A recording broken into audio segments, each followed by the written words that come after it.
What's up, gang? It's your old pal John G. Stamos, the Renaissance Garden Guy, here in my Hardiness Zone 5B 6A garden in beautiful Michiana Shores in the Midwest USA. Today we're going to do a short video. Relax, guys, I promise you. This one ain't going to be long. Short video. I'm going to call this one Autumn Days, and it's going to be a little bit about what's going on here in the garden, in the ornamental perennial section of the garden. But I'm also going to do something else. I'm going to take you on a very, very short walk-around tour of the immediate area here in Michiana Shores where I live. A lot of readers, subscribers, viewers have been asking a little bit about it, want to know what it's like. So I'll kind of show you some of the beautiful colors and scenery. It'll be really quick, promise. I'm going to flip you guys around in 1 second, catch you in just a second.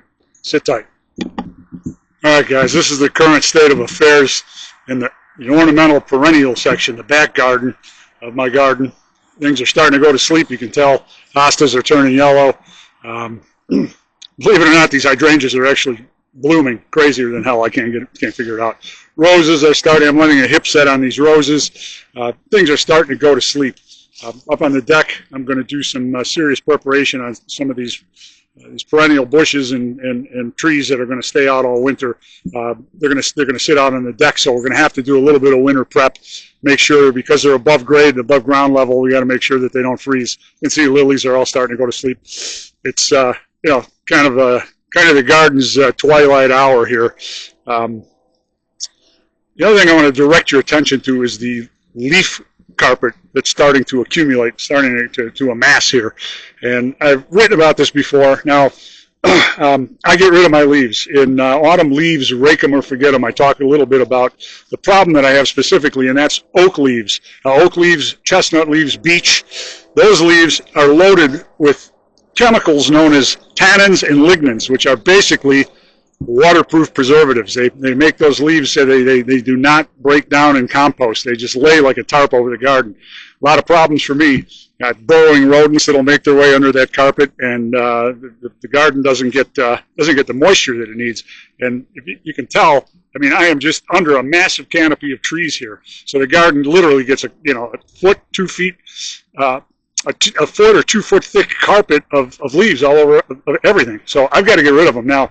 Contrary to what frequent contributor and RGG guest, master UK plantswoman Sam Preston talks about, she's built an incredible ecosystem in her garden, and she's a big advocate of leaving leaves and as compost and certainly leaving a lot of aerial plant structures in place for the wildlife, and it makes perfect sense. I do that to the degree that I can here.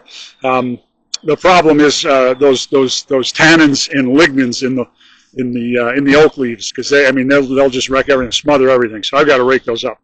However, I would check out creating and maintaining a garden ecosystem.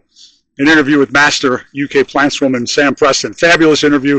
Talks a great deal about how she maintains her garden's ecosystem throughout the seasons. Fabulous interview at renaissancegardenguy.com. Check it out. So what I'm going to do here in a minute, now you've seen what's happening back here. Everything's going to sleep. Looks pretty much like, well, I find it beautiful, but for the purist that likes to see beautiful colors and flowers and birds chirping and hummingbirds and butterflies, it looks like crap. I see the beauty in it. I hope you guys can kind of see through it too. I'll flip you around, take you on a quick tour, show you what the scenes look like. Now, these leaves that are falling here, they look like they're a problem for me here in the garden, but on the trees, in the area at large, they make for beautiful scenery here. And I'm going to show you that in just a minute. So we're going to flip you guys around, catch you in just a second. All right, guys, I want to start this show with a quick tour of the trees that are on my land, where my land is situated. Massive tree canopy, as you can see. The property sits on a fairly sizable lot, all wooded, and it's wonderful. The scenery is just gorgeous. The trees are beautiful. And this is right around my house immediately. So what I'm going to do is hit a couple of the trails, and I mean that literally. Every street in this area is instead of being called lane or avenue or street or boulevard, it's trail. So we're going to hit a few trails, and you can see just how lovely the tree canopy, how lovely and extensive the tree canopy is here in Michiana Shores. Catch you guys in just a bit. Now, this is what I see when I walk out of my front door. oak forest. Lots of oak. And we move toward the street.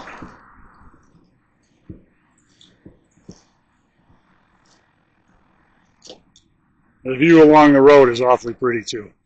Trees everywhere. Heavily wooded area. We'll walk down and show you another view, and I think we're going to call this one done in just a bit.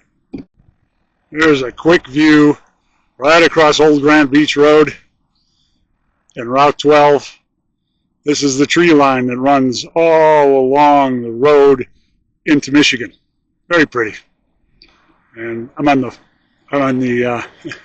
$7 million bike trail here that nobody wanted, walking down the trail and showing you all the trees here that are to the north. This tree line, essentially it's forest almost all the way to the lake shore, which is not far from here.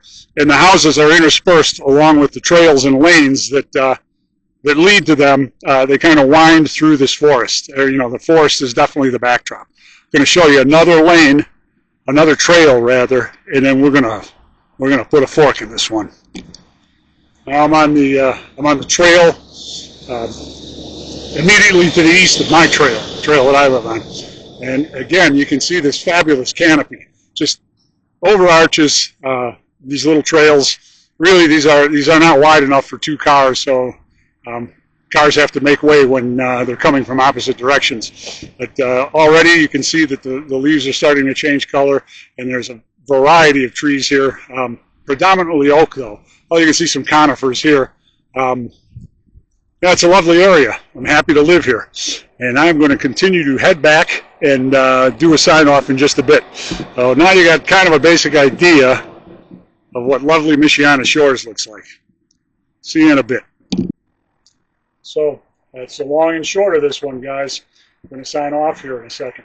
You're going to see this video. You're going to be able to watch it right in the Renaissance Garden Guide, renaissancegardenguide.com. It's going to be there in the site's video archives. But it's also going to be duplicated as a YouTube channel video. So make sure to visit the Renaissance Garden Guide YouTube channel and subscribe there.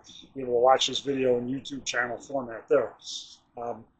In any event, please remember to subscribe to the Renaissance Garden Guide, renaissancegardenguide.com, the digital publication, the blog and website. Lots of fabulous content there. It's a great hub, a great center for a lot of really cool things. And I hope you enjoyed this little tour. You kind of have an idea now, a little bit of an idea of what Michiana Shores is all about and what autumn's like out here. So for the time being, guys, I'm going to sign off, and I'm going to catch you all later.